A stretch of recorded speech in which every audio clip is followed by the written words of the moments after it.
On today's show, the Houston Rockets take their first preseason L, courtesy of Victor Wembanyama, Devin, Vassell, and the San Antonio Spurs, 117-103. Why is Alperen Sengun struggling so much? What offensive options should Jabari Smith Jr. be moving forward for this Rockets team, trying to defend Wemby, Devin, Vassell, and so much more? It's all coming up right here at Locked On Rockets.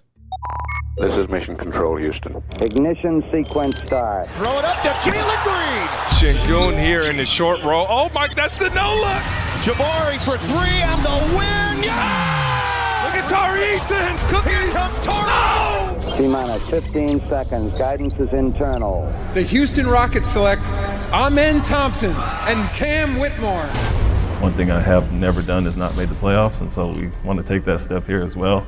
6, 5, 4, 3, 2, 1.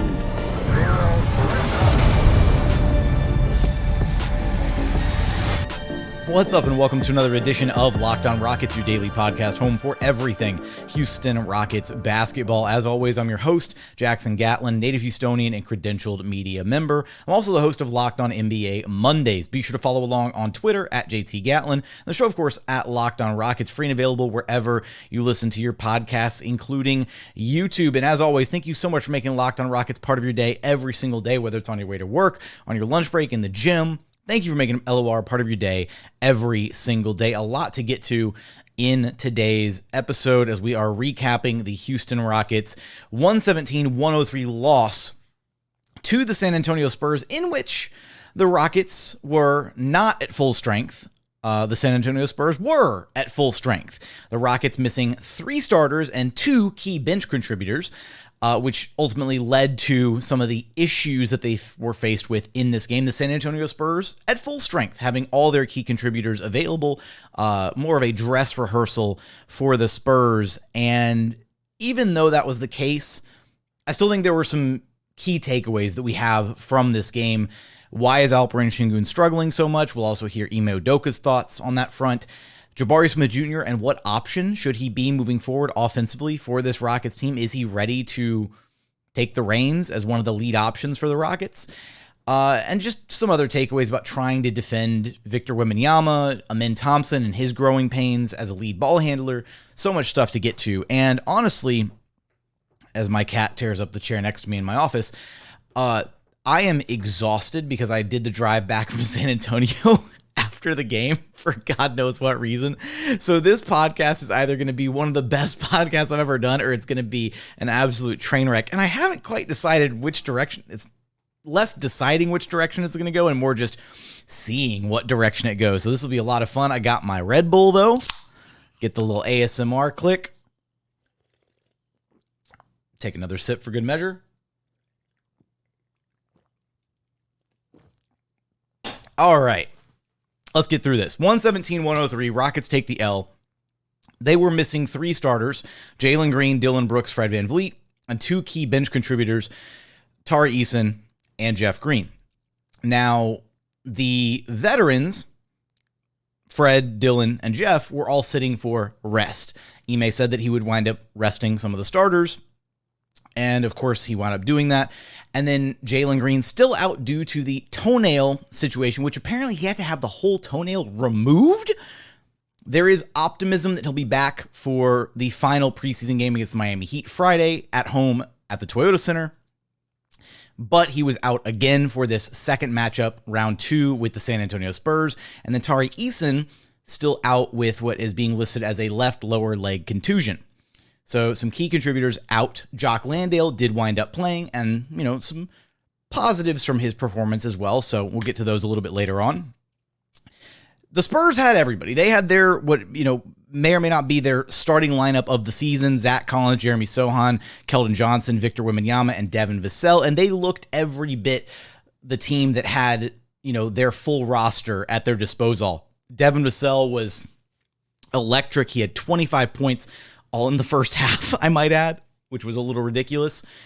And Wemby, I want to get to the Wemby stuff a little bit later on. I'm going to bounce around a little bit because I think the number one thing that I am a little worried about, a little concerned with, and I think a lot of Rockets fans are probably concerned with, is Alperen Sengun and seemingly what happened to the poster child of efficiency that we remember from last year, and where has his ability gone to finish plays and actually score buckets, because LP has really struggled, and he struggled a lot in this game in particular. He had just 5 points on 1 of 10 shooting. He was 0 of 3 from three-point land. He did get to the free throw line 4 times, hit 3 of them. He had 5 rebounds, 3 assists, 1 block, and 6 fouls. He fouled out in 24 minutes of run. He committed 6 fouls. Now, I will say that he and Jock Landale and some of the Rockets were getting whistled for some really kind of soft touch fouls kind of early on. It really felt like they were whistling, being really aggressive with the whistle going the Rockets' way, unfortunately. And that kind of maybe disrupted or made the flow of play a little disjointed for some of the bigs for the Rockets, some of the ticky-tack fouls that they were getting whistled for. But I do think there's still a bit of a concern here in Alp just doesn't look right offensively. He looks like he's like what I noticed in the first game against San Antonio is it felt like he was rushing. It felt like he wasn't quite being as patient as he normally is when he's making his moves, when he's posting guys up, when he's trying to do things on the court. And Ime Udoka talked about that. In our recap episode, we highlighted the fact that Ime pulled him out of the game for a second, talked to him, put him right back in the game, and basically kind of explained some of that, that thought process to him. Hey, you're rushing things, slow down, and be impactful on defense, be impactful as a playmaker, right? Maybe your shots aren't going in, but you can do other things to be impactful. And Ime was asked post-game after this Rockets loss, kind of what the issues are right now for Alperen Sengun that he's facing. I think he's missing very easy shots inside that we hope he'll make, going down the line. But he's getting decent looks. He's getting to his spots inside. Hasn't shot the ball great and passed up some from 3. But more so than I don't think it's any matchup or anything. They are coming after him a little bit in the post. Him and Jabari when they posted up, and you just got to bait and find your guys open. I think at times he's holding the ball too long, whether it's on the perimeter or the post, instead of making the simple pass, trying to make the home run pass. So some things to tighten up there. They went after him last game, and we wanted to react a little bit better. But the shots that he's getting, the point blank hooks and stuff in the mid range, are the shots he has to make, and a little rusty right now. Honestly, it looks like it. Okay, so some post-game thoughts from Ime Udoka about what's going on with Alperen Sengun, and it does match the eye test a little bit right now, right? Where you look at LP and some of the plays that he's making, that's been probably one of my earlier gripes about LP so far this preseason is he has a lot of possessions where he'll make a move and he attracts a second or even sometimes a third defender, and he's still at times seemingly reluctant to make the kick out pass for a wide open 3-pointer or find an open teammate. Now, I'm not calling LP selfish because he's one of the best passers on the team for sure, and he is a very unselfish player. He loves sharing the basketball, talks about it all the time. But I do think there are some moments where he's so focused on making his move or making, the home run play. Ime talked about making the home run pass versus just like a good quality pass. But I think that kind of also extends to just his play style. Sometimes he's, looking to spin and get through 2 or 3 defenders and finish at the rim or pump fake and this, that, and the other thing. And it's just make a good, strong move. And as soon as you attract that second defender, make the first good pass so that then your teammate can make the next good pass and the next good pass, right? Get that initial action going and trust that your teammates will be able to finish off the play. So look, here's my thing. I think the biggest takeaway for Alperen Sengun through 4 games of preseason basketball should be that he is a much improved defender because the team is a much improved defensive presence. You've got better defenders all around him, and suddenly you're able to look at it and you're like, hey, maybe Alp wasn't the problem last year. He's actually held his own, and I think it's safe to say that he's actually been a positive on the defensive side through much of preseason. Offensively, he's going to be just fine. He's going to figure himself out. He'll slow back down. He'll get to his spots that he needs to get to offensively. So I'm not overly too worried about it. I'm just curious as to why, and Ime pointed out maybe it's rust. Maybe that's just the case. Maybe it's just a preseason overreaction, and there's no reason to be worried about Alp moving forward. I do think overall his play through 4 preseason games is largely more positive than it is negative, especially because, again, we know what he can do offensively. he's an offensive phenom. We saw it for 2 straight years with an offense with zero to no structure, or little to no structure, I should say. So offensively, he'll come back around. Defensively, there's a lot to be proud of with his development and a lot to take away from these first few preseason games. So maybe it's a bit of an overreaction, but he has struggled. Just wanted to highlight it. And we'll keep, we'll monitor the situation moving forward, which kind of dovetails us into the next point that I want to bring up here is Jabari Smith Jr. and his fantastic play, at least offensively, through these early preseason games. And where should Jabari Smith Jr. rank in the hierarchy offensively for this Houston Rockets team moving forward? I want to talk about that, so much more. Amin Thompson and his growing pains as a primary ball handler, trying to defend Victor Wembanyama and Devin Vassell, areas that the Rockets can improve there. So much to get to in today's show. First, today's episode is brought to you by Jase Medical.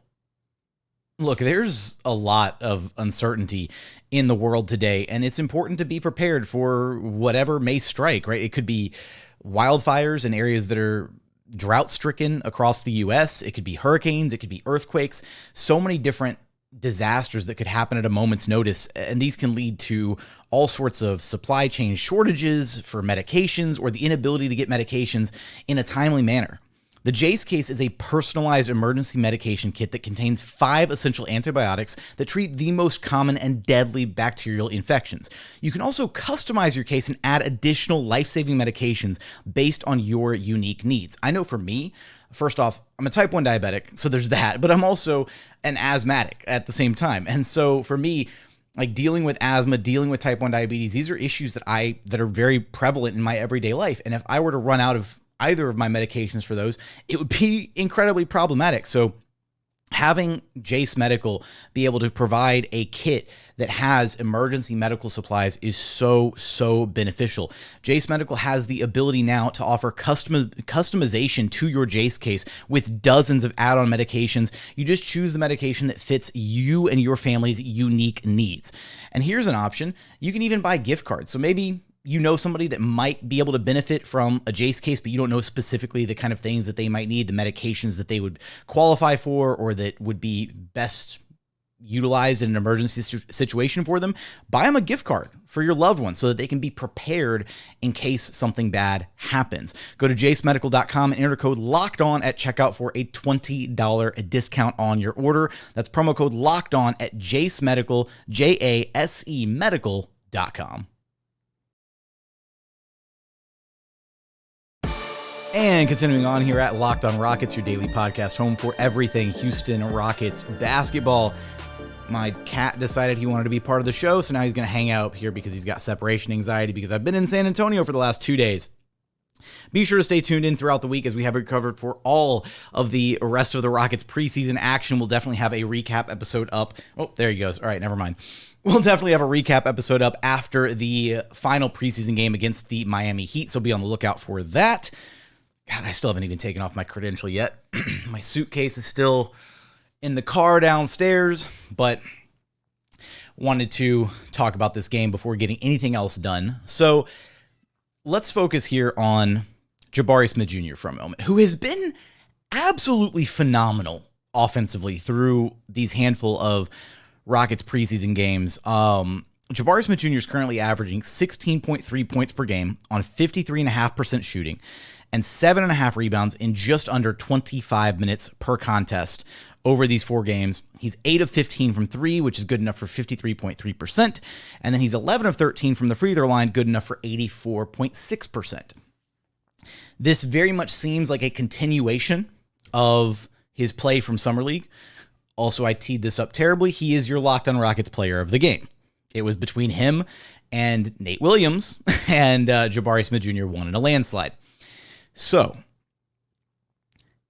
I think coming into this year, even after Jabari's really strong Summer League performance, I felt the notion that Jalen would still be the de facto number 1 option. Of the starters, Dillon Brooks should be the last option. Doesn't really matter. And then in some, it would vary basically game by game who the other 2, 3, and 4 options would be. Maybe one night it's Fred as your second option. Then maybe one night it's Sengun. Maybe one night it's Jabari. And the 2 through 4 pecking order could kind of vacillate, right? And maybe it changes game to game. Maybe this is another preseason overreaction, but I think with what we're seeing out of Jabari, I think he's making a pretty serious claim to being, at worst, just the second option offensively. I think that when we saw the first Spurs game without Jalen Green Monday night, it was kind of a travesty that Jabari went so long in that game without much offensive involvement. And I do think a part of that was just kind of the offense being a little disjointed without having Jalen Green out there. The Spurs were, funneling a lot of attention towards the pick and roll coverages defensively. They just felt disjointed and kind of clunky offensively after some of the early looks that they got that were really good didn't go down. Things got a little murky offensively, and that's where Jalen Green could really help out. But I do think that moving forward, I think there's a world where Jabari, as at minimum the second option on the team, could be really beneficial, because you see the way that he operates offensively, and that turnaround jumper of his is basically unguardable. When I tell you that watching him in person put a defender on his back and start to just a couple dribbles here and there, it just one dribble turn or a quick face up and then elevate. He's basically unguardable at his height. And when he elevates on top of that, you're not blocking that shot unless your name is Victor. And unfortunately for Jabari, there were moments where there was one play in this game, man, where Jabari drove the ball in from the left wing and Victor was there to meet him at the rim. And I don't know if I've ever seen Jabari attempt a wraparound pass before, but because Victor met him at the rim, Jabari attempted a wraparound pass in the paint, which I believe led to free throws for Jae'Sean Tate, I want to say, was the guy on the receiving end of that pass, that possession. But it was just such an odd circumstance because you rarely, if ever, see Jabari shy away from trying to shoot over somebody on a drive like that. He's been pretty confident in some of his drives, even going back towards the end of last season. And normally he would try to elevate or he'd pull up for a jumper, but because Wemby was there, he had to change. He had to do something different. I've just really enjoyed what we've seen out of him offensively. Again, his confidence is on another level, and the ball handling has really unlocked his ability to kind of score really from anywhere on the floor. We kind of saw it towards the end of last season where he started to get a bit more aggressive, was able to draw some free throw, some fouls, get to the free throw line, that kind of thing.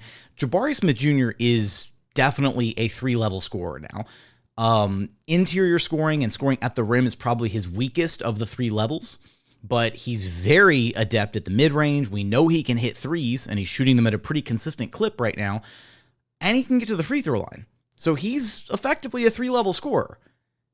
A 3-level scorer should probably at no worse be your second option offensively. Jalen Green's a 3-level scorer, and he's the most dynamic scorer on the roster. So this is me making the case that Jabari Smith Jr. should probably just be the Rockets' de facto number 2 option offensively. And then from that point on, then you figure out, okay, maybe one night it's LP getting more touches, maybe one night it's Fred getting more touches if he's really hot, whatever. And that's kind of up to Fred and Ime to decide on a game-by-game basis. And I might even take it a step further and say that there should be some games very similar to the Pelicans game, right? Pelicans game, Pacers game. My games are blurred and I'm tired and it's almost 4 a.m. But whichever one of those first 2 preseason games where Jabari Smith Jr. had a scorcher, I want to say it was the Pelicans game, and he just kind of overtook Jalen Green as the primary option because he just had it going early. So that could be how those 2 guys kind of vacillate, where those are your number 1, number 2 options, or 1A, 1B, and then Sengun, Van Vliet are kind of your 2A, 2B options, and then Dillon Brooks under no circumstances should ever really be, the primary option offensively. He just needs to stay in his lane and do what he does. So that's what I wanted to say about Jabari Smith Jr.'s offense. Really impressed with what he's done so far in the preseason. And again, in this game specifically, he wound up having 20 points on 7 of 14 shooting, 2 of 6 from 3-point land, which means that he was 5 of 8 inside the arc. had 5 boards and a block. Where I do need to see improvement from Jabari is I need to see him be more of a presence on the interior. I think there's too many moments where he's getting bodied by Zach Collins or Bassey or even Wemby at times. There's just too many moments where there's not enough of a presence on the interior from Jabari, and he's going to get better at that. He's going to continue to get bigger and stronger, and he's going to bulk up. But some of that is just doing your work early, right? Throwing a body on somebody early, boxing out, doing your dirty work before the shot goes up, rather than just ball watching and relying on being a high point rebounder and jumping up and being taller than other people. Because sometimes guys are getting under him and, shoving him out of the way, getting, offensive boards, that kind of thing. So, or just scoring in the paint at will.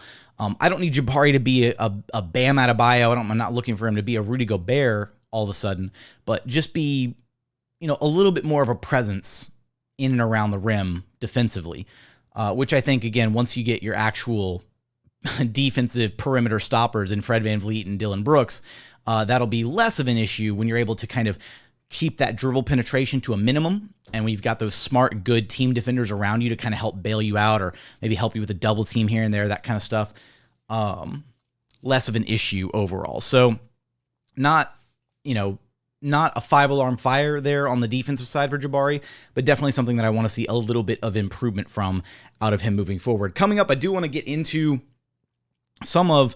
probably shouldn't have parked this in the third segment, but get into the game flow a little bit, kind of the slow start that the Rockets had. Again, missing so many key contributors, it's really tough right out of the gate. Amin Thompson and his growing pains as a primary ball handler for this team, trying to defend Wembanyama, all that good stuff coming up here in just one moment. First, today's episode is brought to you by FanDuel. Get in on the action this NFL and NBA season with FanDuel, America's #1 sportsbook. They've got spreads, player props, over-unders, and so much more. And right now is the perfect time because new customers get $200 in bonus bets guaranteed when you place just a $5 bet. That means $5 gets you $200 in bonus bets, win or lose, which sounds like a pretty sweet deal to me. So if you've been thinking about joining FanDuel, there is no better time to finally get in on the action. We just saw these two go head-to-head, Victor Wembanyama and Amin Thompson, and Cam Whitmore, frankly. So why not take a look at the NBA Rookie of the Year odds? Victor Wembanyama, the resounding favorite to win it all at +110. Chet Holmgren behind him at +320. Scoot Henderson not far off at +370. Then a massive gap with Brandon Miller at +2,800, and then Amin Thompson and Cam Whitmore both at +4,000. So for those odds and any other NBA, NFL, MLB odds you want to go check out, be sure to visit FanDuel.com/LockedOn. FanDuel, official partner of the NFL. And final segment here at Locked On Rockets, your daily podcast, home for everything Houston Rockets basketball. Now, I do think one of the reasons that this team got off to a really rough start offensively in this one, again, a 32-13 deficit after the first quarter, is, again, you're missing all these key contributors, been over that part, but the players that you then replaced those guys with, the starting lineup, I know everybody was really excited about Amin and Cam getting their starts. That was fun, and I do want to talk about Cam because I thought he was really fantastic in this game. But the spacing in that starting lineup was abysmal. I've said it before. I think you can get away with 2 non-shooters on the floor at the same time. 3 is pushing it. Not even pushing it. 2 is kind of pushing it. And the 2 that you have out there have to be really good, ball handlers, playmakers, defenders, whatever. They got to impact the game in other ways besides shooting the ball. And oftentimes in a variety of ways besides shooting the basketball, if they're going to be non-shooters that mess up your offensive spacing. So when you have Amin and Tate and Sengun out there, the Spurs were just packing the paint. They were clogging driving lanes. You'd have you'd have Wemby guarding Jabari, and because Wemby's so ridiculously big, he's just, cutting off an entire side of the court by himself, basically. It's ridiculous. So I think that was one of the bigger reasons that they got off to such a slow start offensively in this one. And it kind of is what it is, right? You're missing a bunch of key guys. I'm not going to draw too much from it other than at no point this season should they ever run a 3-person non-shooter lineup. It's already kind of pushing it if you've got like a Min and Tate out there, or a Min and Sengun, or Tate and Sengun. Like, you got to kind of figure out different ways to stagger those guys so you don't get 3 of them out there at the same time anyways, or limited time with 2 of them out there. So that's just something to monitor and be aware of moving forward, which I will say on that note, because it kind of dovetails right off of this, Jock Landale gets his first minutes from in the preseason since the Pacers game. Again, they're being cautious with him rehabilitating that ankle injury, and pleasant surprise in this game. 4 of 5 shooting, hit 2 of his 3 3-pointers, which is a great sign. Had a few rebounds, had an assist, had a steal, did have a bunch of fouls in a very short time period on the court. He wound up with 4 fouls in 15 minutes. Again, him and Alp were getting whistled for some very ticky-tack stuff early on. Liked what we saw out of him offensively. He even caught an alley-oop lob and finished it, converted that. So a nice little bounce-back game for Jock. Still probably not 100%, still not moving as well as I bet he would like to be on that ankle. But they're working on him. They're going to get him back to 100% sooner rather than later. But what I do need, and I mentioned this earlier with Jabari, but what I do need out of Sengun, Jock, and Jabari, I need them to play bigger. I need them to feel bigger when they're on the floor, because there's just, even though the rebound battle wasn't like a massive gap, the Spurs had 54 rebounds to the Rockets 50, there's just times when the Rockets feel like a small team on the court, right? The Spurs are running Zach Collins and Wemby, and they feel gigantic, and the Rockets are running Jabari and Sengun, and you're like, all right, they feel like they're running 2 power forwards, and the Spurs are running 2 centers, right? So I need the Rockets front court guys, their bigs, to feel bigger at times, and that means doing the dirty work early, right? Boxing out, throwing a body on somebody, right? Clearing guys out, clearing out the other bigs so that your guards can get the rebound. Maybe you don't walk away with the board, but you got to do the work early so that you can end defensive possessions strong, so that you can then get out and run and transition and do all that. Speaking of transition, Cam Whitmore, who finished this game, I thought he was going to break 20 field goal attempts. I really did. He landed at 15. 17 points on 4 of 15 shooting, which is just abysmal, but ultimate green light from Cam. He's got a shooter's conscience. I'm telling you that. He's got the memory of a goldfish, and he's going to keep pulling that trigger, and that's exactly what you want to see him do. 1 of 7 from 3, so you'd like to see that number be a little bit better. What was really encouraging, though, 2 things were super encouraging about his game. 8 of 11 from the free throw line. Got to the free throw line a ton in this game. A lot of fouls, and again, a lot of those, one of them happening because of a drive that he did in transition on Victor Wembanyama. Didn't slow down, wasn't concerned. Victor had erased plenty of shots this game, had altered plenty of shots this game. He walked away with, 2 blocks. God, it felt like Victor blocked like 8 shots in this game. Okay, 2 blocks for Wemby. Felt like a lot more than that. Just his presence around the rim, because there were a lot of times the Rockets were just afraid to put a shot up because Wemby was lurking somewhere. Jae'Sean Tate talked about that transition drive that he had where he was like, I didn't know where Wemby was, but like I knew he was there somewhere, and he got Tate. He blocked Tate in transition.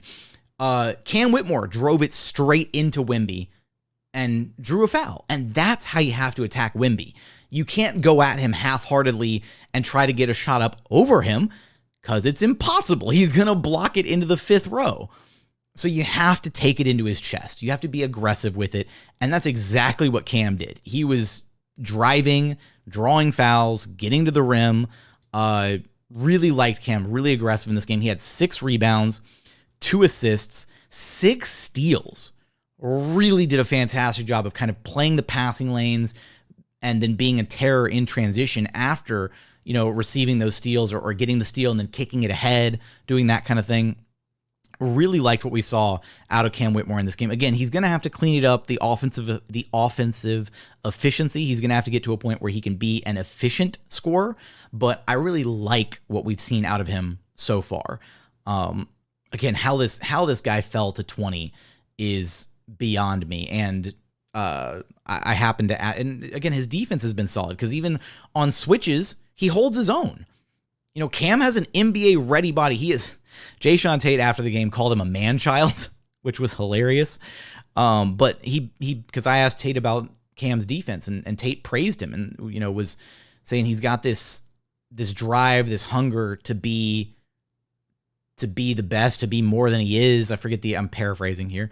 But it was very complimentary of Jae'Sean Tate. And he talked about the fact that he has the confidence and the physical gifts to put it all together, that he's going to be really scary defensively. And you can see it already, where if Cam can be that kind of guy who's hunting passing lanes and getting out in transition, getting those easy breakaway buckets, I think he has what it takes to be a good defender. Now, for the Rockets' other rookie, Amen Thompson, bit of a rough overall game. Only 5 points on 2 of 5 shooting, missed his only 2 threes, airballed one of them, didn't get to the free throw line a ton, 4 rebounds, 4 assists, 1 steal, 1 block, 4 turnovers. And this was a game where the Spurs did a really good job of pressuring Amen a lot. And the pressure kind of got to him. And I asked Ime about it post-game, and Ime, basically said that, they're trying to speed him up in the half court. They want to speed him up. They want to, take him out of whatever sets he's trying to run, whatever he's trying to call for the team. And he also highlighted the fact that they give him the freedom to break those plays if he thinks he has a driving lane, right? If guys are playing too aggressive on him, playing too up on him. There was the moment where Jeremy Sohan forced a over and back violation because as soon as Amen crossed half court, Sohan was pressed up on him. And side note, after the fact, when that happened, Sohan tried to grab the ball from Amen, and Amen, with the reflexes of a cat, just pulled it away and was like, no. And then Sohan tried to, rip at the ball a second time, and then Amen dropped a shoulder into him and shoved him away. Dude, get away from me. Love that mentality. Even though it happened when the Rockets were down 16-1, I think, in the first quarter. Just love that mentality of no, get away from me, dude. That's that fire, that competitive edge that you love to see out of Amen Thompson. Even though they were down 15, he wasn't about to just, okay, you made me turn it over, here's the ball. No. You don't want to just roll over and give up. And this team has a lot of fight. At no point did I feel like they gave up in this game, which I admire. I like that from these young guys. So the ball pressure is going to be a thing that he's going to have to learn and grow and deal with, right? And his decision-making of how to attack and how to make things happen in transition in the half court. We know he's a terror in transition, right? He can get a rebound and go, or he can get the kick ahead pass and just be gone in transition. The half court's probably going to take him a little bit longer. And there were moments, again, the spacing was super messed up in this game, but there were even moments in the half court where he was trying to get something going, and you could tell his left-right dribble, he wasn't quite able to penetrate the defense at times, or there were a couple times where he did get through the perimeter shell of the defense, and then he got to the interior, and it's great, great, you made it past the perimeter defense, and your reward is now you've got to figure out what you're going to do when you get to the great wall that is Victor Wembanyama, right? Do you drive it into him? Do you try to shoot it over him? And it's just a lot, right? It was a lot for a rookie to try and deal with without having a true secondary ball handler to rely on, because there was no Fred, there was no Jalen. The only real second ball handler the Rockets had out there was Aaron Holiday, who was the backup guard. So it's not like he got a lot of staggered time with Amen as a release valve or anything. So there were a lot of problems just across the board for the Rockets in this game that you do kind of have to chalk up to missing so many key pieces, which should be an important takeaway that this Rockets team isn't really built for guys to miss time. If Fred misses games, they're probably going to struggle a little bit because they don't have a third ball handler on the roster. I mean, they've got Aaron Holiday, but he's your third string kind of, ball handler guy. That's why if there's rumors about the Rockets maybe going after a Malcolm Brogdon type, depending on what the deal looks like, they could use that, because right now, Jae'Sean Tate can be a pseudo ball handler. Alp can be a facilitator in the half court, but you don't exactly want Alp walking the ball up in transition, I think. He can do it sometimes, but sometimes it also ends kind of poorly when he does. There's just some holes in this team that when everybody's available, I think the team is pretty well-rounded. But when you start missing one or two guys here and there, which is bound to happen over the course of an NBA season, it's going to get a little rough at times. So just something worth noting there. I want to make sure I'm not missing anybody here because I am semi-wired on this Red Bull and it is 4 a.m. So Jae'Sean Tate, I thought, did a really honestly fabulous job in his start, even though, again, the spacing was messed up because of the starting lineup. I do think that Tate did the most with his minutes that he could. Overall, 13 points, 4 of 8 shooting, 1 of 2 from long distance, 4 of 4 at the charity stripe, had 4 rebounds, 2 assists, 2 steals in his 21 minutes of run. Again, the Rockets and Ime are just going to have to figure out ways to not have, more than 2 of those guys on the floor at the same time. But with Ben Sullivan, if those guys can get their shots to a point where they're at least, honored defensively, then it opens up a lot more. And we are already seeing Jock Landale, again, 2 of 3 from three-point land, a positive development there. Alp's going to have to hit some threes. Amin's going to have to hit some threes. And Tate's going to have to be able to hit some threes. Otherwise, the Rockets are going to hit a wall where teams are just like, okay, well, if any of those guys take a 3, it's a win for us defensively, so we'll just keep packing the paint. And that can't be the case, which is why they're so aggressive about Alpe taking the open 3, which is why they want Tate taking open 3s, which is why they want Amin taking those open 3s. You need to be able to hit them to keep the defense honest, which will, open up things a little bit more later on. I think that's pretty much what I wanted to get to. I don't think there. Oh, I want to give some flowers to Nate Williams, who, out of all the camp guys, he's really impressed, and I would love for him to be able to get one of the Rockets' two-way slots. I'd be very content if the Rockets' 3 two-way slots looked like Darius Days, Jermaine Samuels, and Nate Williams going into the season. I think Nate's just, he's similar to Jermaine Samuels in that kind of like Swiss Army knife, jack of all trades, master of none. He had 19 points, 8 of 15 shooting, missed his 2 threes, 3 of 3 at the charity stripe, had 8 rebounds, had a steal, just 1 turnover in 23 minutes of action. I like Nate Williams. I think he's low-key kind of nice, so wouldn't mind seeing him stick around. But that should do it for this recap episode. I hope it wasn't too erratic with me being wired on Red Bull now at 4 a.m, but wanted to make sure I got this episode done and put out there for consumption. Give me your thoughts in the YouTube comments about why you think Alp is struggling. Should Jabari Smith Jr. be the Rockets' second option offensively? Maybe first option some nights. Let me know about that. Anything else that you agree or disagree with in the show, give me your thoughts in the YouTube comments. I read those every single day, and I'm trying my best to engage with the comments a little bit more, so be on the lookout for replies to your comments moving forward. But as always, thank you so much for checking out the show. If you haven't done so yet, please consider subscribing wherever you listen to your podcasts or on YouTube. Search Locked On Rockets, like, comment, subscribe, all that good stuff. But as always, thank you so much for watching. Thank you so much for listening. And we look forward to having you back right here at Locked On Rockets, your daily podcast home for everything Houston Rockets basketball.